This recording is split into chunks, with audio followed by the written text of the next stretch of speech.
Crude Nile ലാൻഡിങ്ങിന് ശേഷം സുനിത വില്യംസും സംഘവും dragon പേടകത്തിന് പുറത്തിറങ്ങി.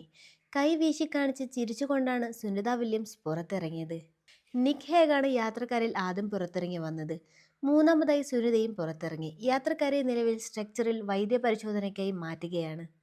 സുനിത വില്യംസും സംഘവും സഞ്ചരിച്ച ക്രൂഡ് നൈൻ ഡ്രാഗൺ പേടകം മെക്സിക്കൻ ഉൾക്കടൽ ഫ്ലോറിഡയുടെ തീരത്തോട് ചേർന്ന് 3:30 ലാൻഡ് ചെയ്തു.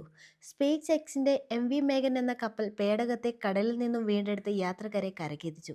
അങ്ങനെ മാസങ്ങൾ നീണ്ട ദൗത്യത്തിനു ശേഷം ക്രൂഡ് നൈൻ സംഘം ഭൂമിയിലെത്തി.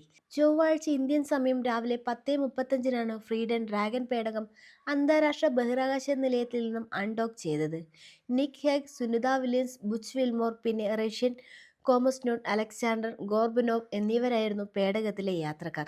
സ്റ്റാർ ലൈനർ പ്രതിസന്ധി കാരണം അന്താരാഷ്ട്ര ബഹിരാകാശ നിലയത്തിലെ ദൗത്യകാലാവധി നീട്ടേണ്ടി വന്ന സുനിത വില്യംസും ബുച്ച് വിൽമോറും നീണ്ട 9 മാസത്തെ ദൗത്യം ആവേശകരമായി പൂർത്തിയാക്കിയാണ് ഭൂമിയിലേക്ക് തിരിച്ചത്. 2024 ജൂൺ 5-നായിരുന്നു ബോയിങ്ങിന്റെ സ്റ്റാർലൈൻ പരീക്ഷണ പേടകത്തിൽ സുനിത വില്യംസും ബുച്ച് വിൽമോറും ISSലേക്ക് കുതിച്ചത്. വെറും 8 ദിവസം മാത്രമായിരുന്നു ദൗത്യ കാലയളവ്. എന്നാൽ സാങ്കേതിക തകരാറുകൾ കാരണം സ്റ്റാർ ലൈനിൽ സുനിത വില്യംസിനും ബുച്ചിനും മടങ്ങി വരാനായില്ല. ഇരുവരുമില്ലാതെ പേടകത്തിൽ ലാൻഡ് ചെയ്യിക്കുകയാണ് ബോയിങ്ങും നാസയും ചെയ്തത്.